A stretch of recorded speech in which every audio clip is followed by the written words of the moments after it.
Bonjour, je suis Séverine de Coaching and Out. Je viens aujourd'hui vous présenter ou vous représenter l'énéagramme. Qu'est-ce que c'est que l'énéagramme? L'énéagramme, c'est un profil de personnalité. Je dirais également que c'est quelque part votre socle, qui vous êtes. Mais pas que. Qui vous êtes, mais qui vous pourriez être quand vous êtes ce qu'on appelle intégré, quand vous êtes harmonieux, équilibré. Et qui vous êtes quand aussi il y a de la désintégration, il y a du déséquilibre, que vous, en clair, vous n'allez pas bien ou moins bien. Ça ne vous enferme pas, et c'est ce que j'aime moi dans l'énéagramme, dans une explication de vous qui vous mettrait dans une boîte, mais c'est au contraire un procédé qui vous permet de vous dire, ok, ma base est comme ça, c'est-à-dire spontanément, euh, de manière naturelle, de manière automatique. Je suis régie par ça. On va voir ce qu'on met derrière le mot ça. Mais j'ai la capacité, pour pouvoir m'adapter à certaines situations, pour pouvoir avoir plus d'options devant moi, d'utiliser des choses qui sont inhérentes à mon comportement de base, qui font partie de moi, mais que j'ai peut-être sous-développé ou que je n'ai peut-être pas encore appréhendé. Et je vais pouvoir utiliser ces ressources-là pour être plus adaptable, pour être plus harmonieux et plus confortable dans mes réponses à certaines situations. L'énéagramme, c'est un outil de connaissance de soi, mais également des autres. Bien se connaître, vous l'avez vu pour ceux qui connaissent mes vidéos depuis quelques temps maintenant, c'est vraiment la base de la communication, c'est vraiment la base du changement. Comment vouloir opérer un changement, comment vouloir améliorer sa communication, comment vouloir changer d'entreprise, changer de métier. Euh, Toute décision, tout changement nécessite d'abord un retour vers soi, une espèce d'introspection et de découvrir ou de redécouvrir comment on fonctionne. C'est très important. Très important parce que ça nous donne des clés. Aujourd'hui, un grand nombre de personnes arrivent et disent mais en fait je comprends pas, je sais pas ce qui va pas, je reproduis toujours les mêmes choses. Et du coup je fais toujours les mêmes erreurs. Et pourtant je vois bien, mais je recommence. C'est ça que ça va vous aider à percevoir l'énéagramme. C'est de dire pourquoi il y a cette espèce d'automatisme qui se met en place et qui fait que vous reproduisez tout le temps les mêmes erreurs.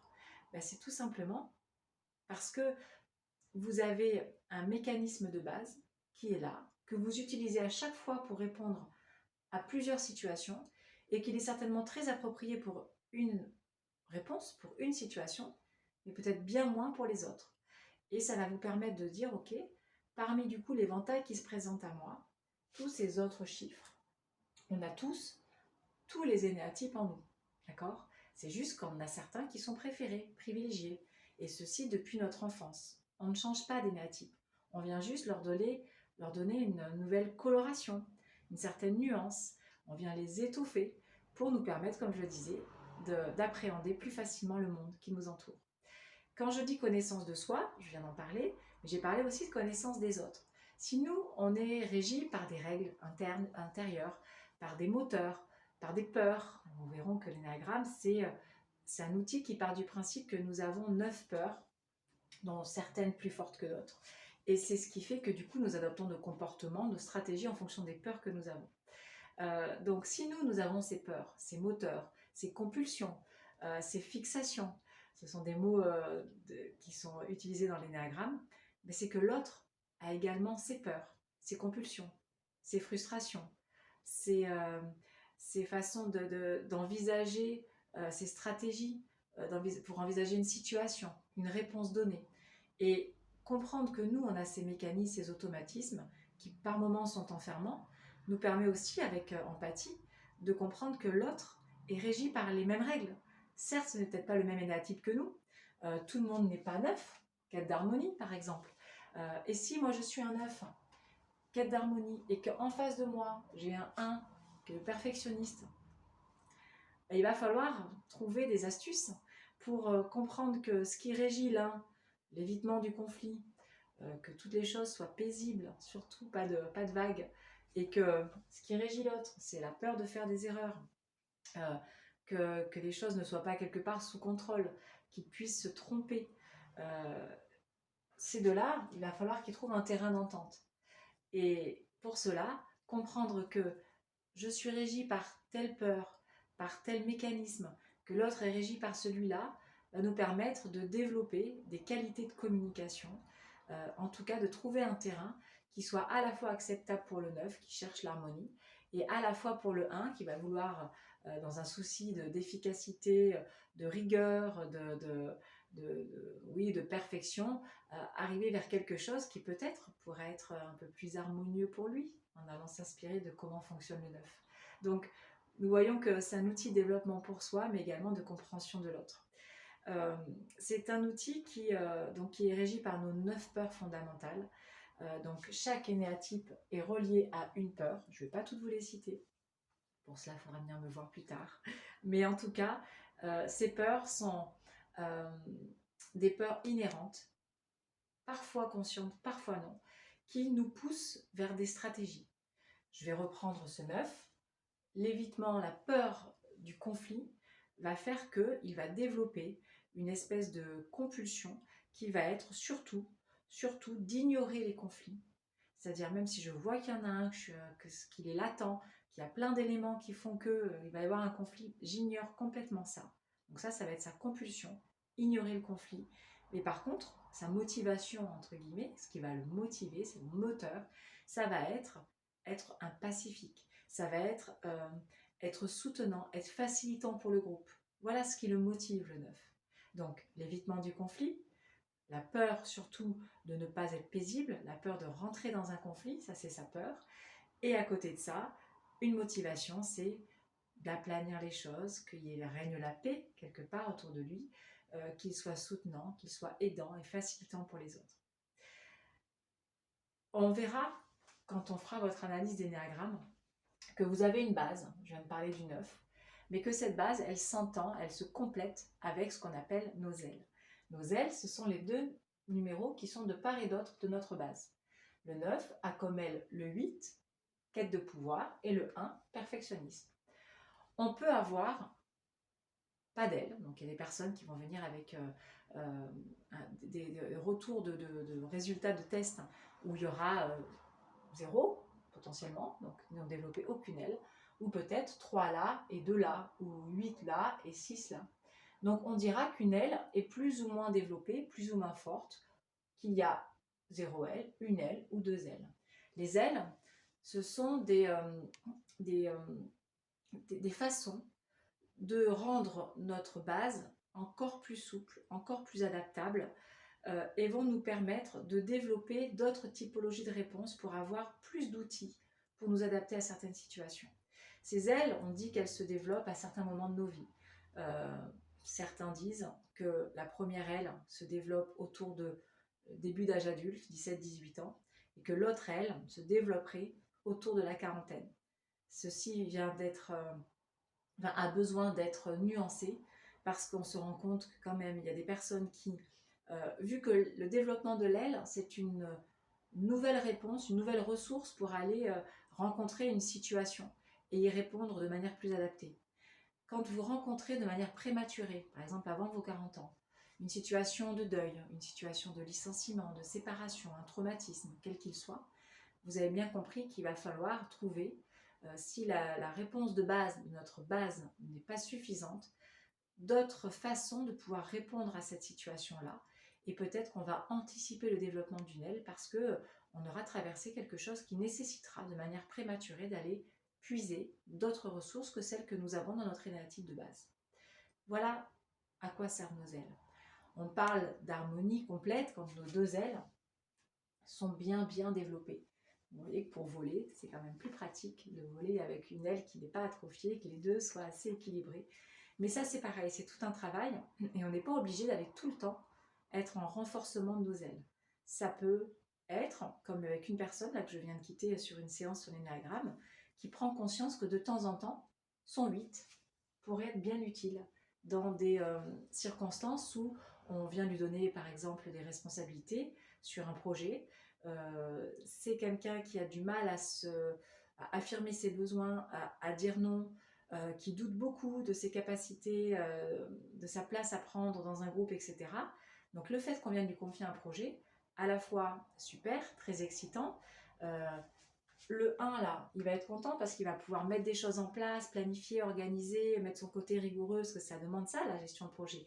Donc elle va devoir, cette personne, réveiller son 1, qui jusque-là était assez, cette elle était assez atrophiée dans ses résultats, aller mettre un petit peu d'énergie dans son 8, qui lui, pour le coup est très atrophié également, en se disant ben, qu'est-ce que je vais pouvoir aller chercher comme réussite, qu'est-ce que je vais pouvoir aller développer comme confiance en moi, comme aller chercher du résultat, mettre des choses en place pour arriver pour moi à un résultat, et non pas pour le groupe, pour me fondre dans la masse, mais plutôt pour moi.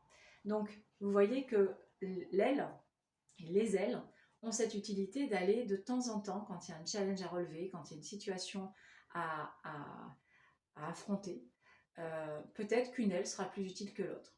Un œuf, de temps en temps, il aura certainement besoin d'aller réveiller son 1 quand il a besoin de mettre de l'ordre, de s'ancrer dans quelque chose de plus réel que ce côté un petit peu tout va bien, on est dans une espèce de truc très cotonneux où c'est tout doux, où tout est rond, il y a très peu de conflits, il y a peu d'angles.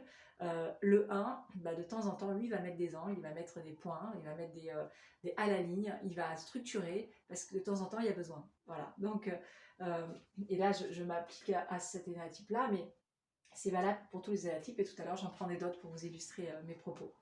Donc, voilà pour les ailes. L'énéagramme, il va au-delà de ça. Donc, on a vu la base, on a vu les ailes. Quelque chose qu'il faut savoir aussi, notre énéatype, il est donc composé de notre base plus une aile. Une personne, par exemple, qui est 7 avec une aile développée en 8 va être 7 W pour wings, c'est un terme anglais, 8, 7 W8. D'accord? 7 W6, il avait une aile développée en 6. Connaître ça, c'est une chose. Ce qu'il faut savoir, c'est qu'il y a des mots qui sont importants avec l'énéagramme, qui sont intégrés, désintégrés. Je m'intègre quand je vais bien. Quand je vais bien, je vais aller chercher toutes les ressources positives, quelque part, toutes les motivations qui sont liées à mon énéatype de base. D'accord? Si je prends le 6, qui est la quête d'approbation, pardon, la quête d'approbation, qu'est-ce qui est bien dans la quête d'approbation? C'est quelqu'un qui va régulièrement aller solliciter du feedback pour s'assurer qu'il fait bien les choses. C'est quelqu'un qui va être dans un groupe de travail, être très facilitant parce qu'il va répondre aux consignes. Ça va être un bon exécutant et sans aucun jugement de valeur. C'est quelqu'un qui va être très agréable avec qui travailler parce que il va toujours s'assurer qu'il fait bien les choses, venir récolter du feedback, on va pouvoir lui en donner, il est d'ailleurs demandeur de ça. Donc ça, c'est les bons côtés du 6. Il est facile à vivre. Ça, c'est quand il est intégré. Quand il est désintégré, c'est-à-dire quand il va mal, le 6, qu'est-ce qu'il va faire? Il va douter en permanence. Il va aller prendre non pas un avis, mais 2 avis, 3 avis, 4 avis. Et ça va être la confusion totale. Il ne saura plus du tout ce qu'il faut faire. Ça va même limite le mener à une espèce de paralysie.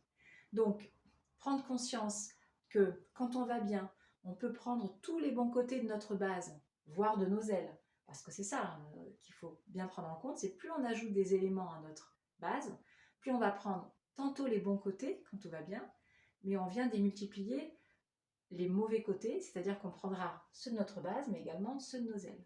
Donc attention à ça, à se dire, ok, là, qu'est-ce qui est en train de se passer en moi? Ok, ça ne me ressemble pas, mais est-ce que ça ne ressemblerait pas à un des mauvais côtés, entre guillemets, de mon aile? Si je viens, par exemple, je suis quête d'approbation et je vais passer en permanence mon temps dans la réflexion, dans élaborer des projets, mais jamais vraiment aller au bout parce qu'il faut que je continue à documenter. J'ai vraiment besoin. Et du coup, bah, ce qui va se passer, c'est que je me rends compte que bah, je ne comprends pas, je réfléchis beaucoup, je vais demander les avis des uns des autres, je me documente beaucoup, j'apprends, j'emmagasine comme ça de la connaissance, mais bah, je sais pas, on ne me trouve pas efficace. Mais oui, c'est peut-être que à avoir été chercher déjà trop l'approbation de qu'est-ce qu'il est possible de faire, comment, quels sont mes moyens, est-ce que ça c'est bien, etc. Et en plus d'avoir été chercher un maximum de ressources pour être sûr que ce qu'on va faire c'est bien, pour ne pas se tromper, pour ne pas avoir le droit à l'erreur. Donc on va aller accumuler plein de connaissances. Le 5, c'est celui qui a besoin de savoir, d'accord, qui va accumuler les connaissances. Et ben, ça va mener à quoi? Ça va mener à une espèce d'inaction. On va procrastiner le fait de se mettre en action parce qu'on aura l'impression qu'on n'en sait jamais assez. Donc, faire attention au bon côté. Le bon côté du 5, c'est quelqu'un qui va se documenter, qui va réfléchir, qui va pas être... Donc, on est dans le centre du mental, et je vous expliquerai après ces différents centres-là. Très important d'ailleurs de savoir dans quel centre on se situe de manière spontanée. Le 5, on est à nouveau dans le mental, mais on est tellement dans le mental que par moment, on pourrait oublier de passer à l'action. Donc, faire attention au bon côté, à l'intégration, mais également aux désintégrations pour bien décrypter les messages, repérer les récurrences. Voilà, j'ai toujours du mal à mettre en action. Je ne comprends pas. J'ai, par exemple, pour le 2, qui est l'aide aux autres, oui, je suis réputée pour quelqu'un qui aide beaucoup les autres, donc je suis réputée pour mon empathie, pour ma qualité d'écoute, pour ma disponibilité aux gens, etc. Par contre, régulièrement, je me sens de plus en plus frustrée. Je suis de plus en plus en colère. J'ai un truc qui monte en moi et qui est pas toujours agréable. Si ça se passe une fois, deux fois, repérez. Est-ce que c'est qu'à un moment donné, vous avez peut-être été un peu trop à l'écoute des autres, dans le besoin des autres, dans le respect des besoins des autres, et à quel moment vous avez exprimé vos besoins? À quel moment vous vous êtes écouté? Quand est-ce que vous vous aidez vous-même?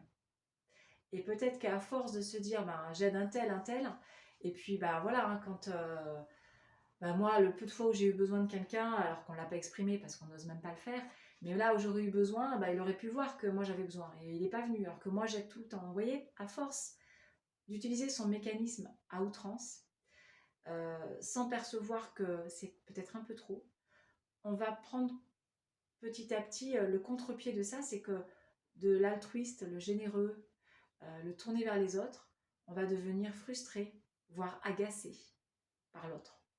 D'autant plus si on a un centre 1, une L1 pardon, qui est développée, où là on va devenir de plus en plus exigeant. Le 1 il a ses bons côtés, de rigueur, de structure, de planification, d'aller au bout, de faire du beau travail, mais il a aussi ce côté un peu intransigeant, un peu dur. Donc le 2, s'il réveille en désintégration son côté du 2, mais également son mauvais côté du 1, ça va devenir quelqu'un qui va aider les autres et voilà ce qui se passe. C'est du grand n'importe quoi. Donc c'est mes règles maintenant qu'il va falloir suivre. C'est ça qui va se dire le 2. Il va absorber la désintégration du 1 et lui, ne plus vraiment devenir si altruiste que ça au final, mais être quelqu'un qui a un peu de rancœur, par exemple. Donc, important aussi de prendre conscience que dans notre énéatype, on a les bons aspects, on a les intégrations, mais on a les risques de désintégration. Et ça va encore plus loin, c'est qu'au-delà de nos ailes, il y a des flèches. Donc là, je ne les ai pas représentées pour ne pas vous brouiller, vous embrouiller l'esprit. Mais sachez que par exemple, le 9, il peut s'intégrer en 3 et se désintégrer en 6. C'est-à-dire qu'au-delà de ses ailes, il y a encore une autre subtilité, mais du coup qui vous apporte encore d'autres types de réponses, parce que s'il peut s'intégrer et se désintégrer, ça peut dire que en se connaissant bien, en ayant bien compris ses mécanismes, il va pouvoir aller chercher aussi bien du positif dans le 6 que dans le 3. Parce que là c'est un triangle, hein, ce sont les bases qui forment un triangle. Voilà, pas très, très bien fait mon triangle, mais c'est typiquement la base qui peut aller puiser donc, dans du 6, donc c'est-à-dire dans la quête d'approbation, se désintégrer ou choisir de s'intégrer, parce qu'il peut aller décider d'aller prendre les bonnes choses du 6, et il peut aller s'intégrer ou se désintégrer dans le 3, qui est un petit peu comme le 8, on va dire, qui n'est pas la quête de victoire, mais qui est la poursuite de réussite, c'est-à-dire se mettre en réussite. On trouve souvent dans le 8 et dans le 3 des personnes qui sont des commerciales, par exemple. C'est ce qu'elles vont avoir de très développé. Donc, vous l'avez compris, on a la base, on a les ailes et on a les intégrations et désintégrations. Et il y a encore une autre subtilité. On a également des sous-instincts. Un sous-instinct qui est lié à ce qu'on appelle le sous-instinct de survie. On a un sous-instinct qui est plutôt lié à la relation à l'autre, donc sociale. Et on a un sous-instinct qui est plutôt lié à notre relation intime, on appelle ça le sous-instinct sexuel, le tête-à-tête. Et donc, on va pouvoir aussi décliner en fonction des 3 sous-instincts qui sont à chaque fois déclinés par base, lequel nous correspond le plus, pour vraiment améliorer notre connaissance de soi. Et se dire, bien sûr, quand je réagis comme ça, voilà ce qui est en train de se passer. C'est d'une part ma base qui est en train d'agir. C'est peut-être cette aile qui n'est pas assez réveillée et du coup, euh, ça m'empêche de faire ceci ou cela. Et c'est cet instinct très fort prononcé en moi qui est en train de se mettre en action. Et du coup, ça vous donne des pistes de dire, ok, qu'est-ce qui est bien là-dedans, qu'est-ce que je garde, mais qu'est-ce que je décide d'activer. Et vous avez des réponses. Quand je suis neuve, je peux activer ça, ça, ça, ça, et mes instincts. Donc, vous avez vu toute la panoplie d'outils qui, du coup, est mise à votre disposition pour pouvoir mieux réagir, mieux vous adapter à chaque situation. L'énéagramme, il faut le prendre non pas comme une vérité coulée dans le marbre, mais je vous assure que moi, le pratiquant avec de nombreux clients, c'est assez bluffant. Ça ne trompe pas. Sauf si, en répondant au questionnaire, c'est un questionnaire que j'envoie en PDF, on s'est trop mentalisé, on s'est trop posé la question de qu'est-ce qui serait bien que je réponde. Oui, c'est surtout ça. Qu'est-ce qui serait bien que je réponde? Qu'est-ce que j'aimerais être quand je coche? Avec un petit peu la honte ou le truc de se dire si je mets ça alors que je sens pourtant que c'est vraiment moi, ça se fait pas. Qu'est-ce qu'elle va dire, en l'occurrence la coach, si j'ai répondu ça? Donc je biaise un peu mes réponses par déjà la peur de l'interprétation qui en sera faite. Alors que c'est vraiment vous desservir. La consigne que je donne pour remplir ce test, c'est soyez le plus spontané possible, le plus honnête possible, le moins dans le mental possible, pour que justement ce soit très fidèle à qui vous êtes. Peu importe, il n'y a pas de super énéatype. Le 1 n'est pas plus fort que le 9, que le 8 ou que le 7, etc.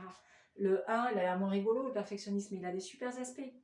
Le 4, pardon, l'original, super, beaucoup de créativité. Alors bien sûr qu'il y a des pendants moins bien à cela parce que c'est quelqu'un qui va être peut-être un petit peu en dehors des réalités, etc. Mais par contre, quand on a un cadre dans une équipe, c'est formidable pour le côté créatif. D'ailleurs, là je m'adresse aux entreprises, faire l'énéagramme de vos collaborateurs et voir comment est constituée votre équipe pour savoir si c'est hyper harmonieux et que vous ayez un petit peu tous ces profils de personnalité, mais quelle richesse d'avoir quelqu'un qui va être dans attendez, on n'a pas encore assez d'infos, on va aller en cumuler un peu plus pour être dans vraiment approfondir nos connaissances. Oui, mais il nous faut quand même des victoires, il nous faut des réussites, donc on va aller les chercher, ces réussites. Ouais, mais attention, veillons quand même à ce que ce soit l'harmonie dans l'équipe, que tout le monde s'entende bien. Et puis le fanfaron, celui qui fait l'optimiste, celui qui va mettre la bonne humeur dans l'équipe, celui qui va s'assurer que le travail est bien fait, le 6, celui qui va toujours avoir un œil sur les autres. L'original, celui qui est très créatif, qui j'ai oublié? Le 3, un petit peu similaire au 8, dans le côté aller chercher des victoires, des réussites. Et le 1, bien sûr, notre perfectionniste qui va faire en sorte que le travail rendu va être carré. Donc vous voyez, vous avez tous en vous chacun de ces énéatypes. Il y en a juste certains qui se prononcent plus que d'autres. Et dans une équipe, intéressant de mixer. Dans ses amis, intéressant de mixer. Et d'ailleurs, je suis sûre que maintenant que je viens de vous donner un petit peu goût à tout ça, vous allez déjà commencer à vous dire, tiens, dans mes amis, lequel serait un 1, lequel serait un 9, etc. Dernière chose qui est écrite là, c'est qu'on a en nous 3 centres. Un centre mental, un centre instinctif et un centre émotionnel. On a un centre préféré, un centre privilégié. C'est celui qui spontanément réagit tout de suite. Et comment on le voit ça? C'est souvent en situation de stress qu'on voit ça. Quand on est dans une situation stressante, on est obligé de répondre de manière très spontanée. Qu'est-ce que vous faites? Je réfléchis, je me dis, vous dites je ressens que, donc je fais, ou vous vous dites alors je ressens que, je me sens triste, je me sens démunie, je me sens colère, etc., etc. Donc très raccordé à ces émotions. Je pense que, je me dis que, on est plutôt dans un centre mental où on réfléchit, on pense. Et là, c'est simple, je suis en colère, etc. Très bien, peu importe l'émotion, j'ai pas envie d'y mettre de nom. Par contre, j'agis, je fais les choses. Instinctivement, je bouge. Donc, important de savoir quel est votre centre pour savoir, du coup, ça va vous donner déjà une notion de votre énéatype. Il peut y avoir des surprises. Moi, j'ai été assez surprise de découvrir mon centre. Et au final, en y réfléchissant, pas tant que ça. Mais je pensais que, vous voyez, j'étais dans autre chose. Et en fait, pas du tout. Parce que quand je me suis retrouvée dans des situations un petit peu stressantes, j'ai vu tout de suite qui c'est qui prenait le pas. Donc, je vous invite à réfléchir à tout ça, à le digérer, à écouter, à voir comment vous vous sentez par rapport à tout ça, ce que ça vous donne envie de faire, de dire. Et si vous souhaitez en savoir plus sur votre énéatype, euh, sur vos ailes, sur vos instincts, sous-instincts, sur vos possibilités d'être encore plus en harmonie, en équilibre, ben, n'hésitez pas, sur une séance, je vous fais à la fois l'analyse que j'aurais faite en amont, parce que je vous aurais envoyé le questionnaire en amont, et puis lors de la séance, à la fois je vous décrirai votre énéatype, mais surtout, vu que je suis coach, je ne suis pas là pour faire de la lecture, je vais surtout vous questionner. Qu'est-ce que ça vous fait? En quoi ça vous parle? Du coup, qu'est-ce que vous voulez en faire pour demain? Qu'est-ce que vous avez compris de vos possibilités d'intégration? Qu'est-ce que vous avez envie d'en faire? Est-ce qu'il y a des situations qui vous paraissent du coup euh, à regarder sous un autre angle grâce à cela, etc., etc. Et je vous promets que c'est très intéressant. Alors, vous savez où me trouver sur Facebook, sur Instagram, sur mon site internet www.coachinganal.com. Et je me ferai un plaisir de répondre à toutes vos questions. À très très vite et prenez bien soin de vous. Au revoir.